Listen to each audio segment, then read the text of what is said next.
Hello दोस्तों, स्वागत है आपका हमारे चैनल नो मोर के डिवाइन सीरीज़ में।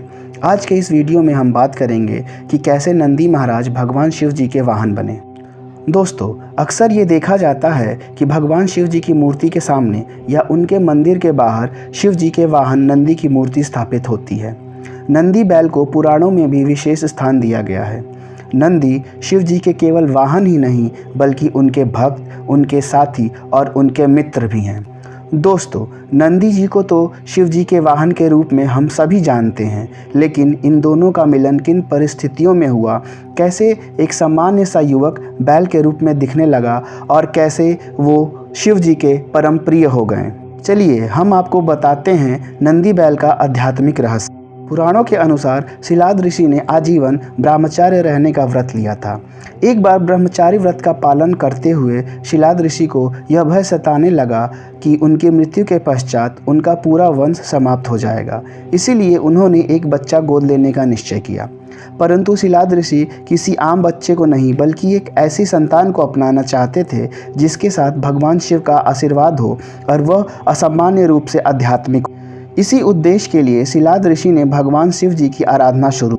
शिलाद ऋषि की कठोर तपस्या की वजह से भगवान शिव उनके सामने प्रकट हुए और उन्हें वरदान मांगने को कहा। वरदान में ऋषि ने पुत्र की कामना की तो भगवान शिव जी ने उन्हें आशीर्वाद दिया और अंतर्ध्यान हो गए। शिलाद ऋषि खुशी खुशी घर लौटे और यह विचार करने लगे कि उन्हें एक अच्छी संतान मिलने वाली।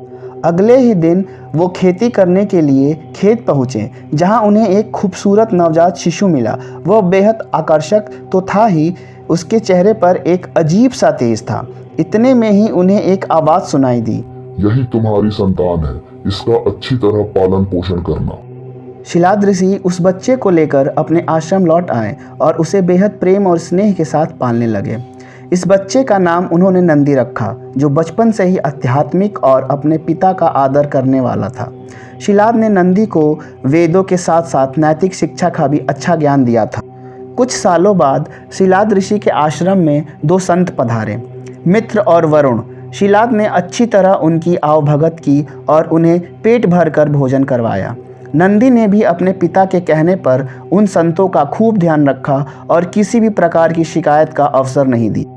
जाते समय मित्र और वरुण ऋषि बहुत प्रसन्न थे।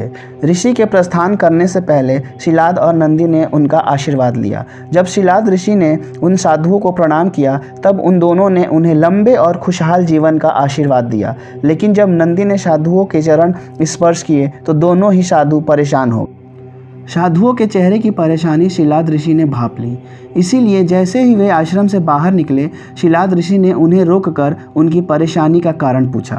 तब मित्र और वरुण ने उन्हें बताया कि नंदी अल्पवायु है। यह बात सुनकर शिलाद ऋषि चिंताग्रस्त हो गए। आश्रम लौटते ही नंदी ने भी अपने पिता के चेहरे का भाव पढ़ लिया। नंदी ने उनकी चिंता का कारण जानना चाहा तो पिता ने सब कुछ सच सच बता दिया। शिलाद को लगता था कि अपनी मौत की जानकारी सुनते ही नंदी या तो रो पड़ेगा या भयभीत हो जाएगा, लेकिन जो हुआ वो ठीक उल्टा था। नंदी अल्पवायु की बात सुनकर हंसने लगा। उसने अपने पिता से कहा, आपने मुझे भगवान शिव जी की कृपा से पाया है, इसलिए मेरी उम्र की रक्षा भी वही करेंगे। इतना कहते ही अपने पिता का आशीर्वाद प्राप्त कर नंदी भुवन नदी के किनारे तप करने के लिए चले गए। नंदी का तप इतना कठोर, आस्था इतनी प्रबल और ध्यान इतना मजबूत था कि शिव जी को प्रकट होने में ज़्यादा समय भी नहीं लगा। शिव जी ने नंदी से आंखें खोलने के लिए कहा। नंदी ने जैसे ही अपनी आंखें खोली, उनके सामने दुनिया की सबसे खूबसूरत और आकर्षक शख्सियत खड़ी थी। भगवान शिव जी के तेज को देखकर वह यह भूल ही गए थे वह अपनी लंबी उम्र के लिए शिव जी की आराधना कर रहे थे। शिव जी ने उनसे वरदान मांगने को कहा। नंदी ने वरदान के रूप में ताउम्र शिव का सानिध्य मांग लिया। नंदी ने उनसे प्रार्थना की कि वह हर समय उनके साथ रहना चाहते हैं। नंदी के इस समर्पण से प्रसन्न होकर भगवान शिव जी ने नंदी को पहले अपने गले लगाया और उन्हें बैल का चेहरा देकर उन्हें अपना वाहन, अपना दोस्त और अपने गढ़ों में सर्वोत्तम के रूप में स्वीकार कर लिया। ऐसा कर न सिर्फ नंदी ने अपनी नियति को बदला बल्कि स्वयं अपनी नियति अपने हाथों से लिखा भी। नंदी द्वारा शिव जी का साथ प्राप्त करने के बाद ही असुरों और देवताओं के बीच क्षीर सागर में समुद्र मंथन हुआ। इस मंथन में सबसे पहले हलाहल नाम का अत्यधिक घातक विष निकला, जिसकी एक बूंद भी सर्वनाश के लिए काफ़ी थी। इस विष का गलत प्रयोग ना हो, इसलिए स्वयं शिव जी ने इसका पान कर लिया। वह विष शिव जी के लिए भी घातक था, इसलिए माता पार्वती यह नहीं चाहती थी कि इस विष की बूंद भी शिव जी के शरीर में जाए। इसलिए पार्वती माता ने शिव जी के गले में ही उस विष को रोक लिया था और तभी से भगवान शिव नीलकंठ कहलाने लगे। इस विष की कुछ बूंदें जमीन पर गिर गई थी, जिसे स्वयं नंदी ने अपने जीभ से साफ कर दिया था। देवता और असुर दोनों ही नंदी को देखकर हैरान रह गए कि नंदी ने जानबूझकर इस विष को क्यों ग्रहण किया। इस पर नंदी ने जवाब दिया कि जब उनके स्वामी ने इस विष को ग्रहण किया तो उन्हें तो करना ही था। नंदी का यह समर्पण देखकर शिवजी बहुत प्रसन्न हुए और कहा कि नंदी मेरे बहुत बड़े भक्त हैं, इसलिए मेरी सभी ताकतें नंदी की भी हैं। अगर पार्वती की सुरक्षा मेरे साथ है तो वह नंदी के साथ भी है। इस घटना के बाद शिव जी और नंदी का साथ अत्यधिक मजबूत हो गया।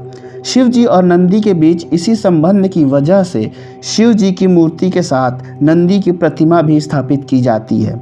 ऐसा माना जाता है कि शिव जी तो हमेशा ध्यान में लीन होते हैं, वह हमेशा समाधि में रहते हैं, इसलिए उनके भक्तों की आवाज़ उन तक नंदी ही पहुंचाते हैं।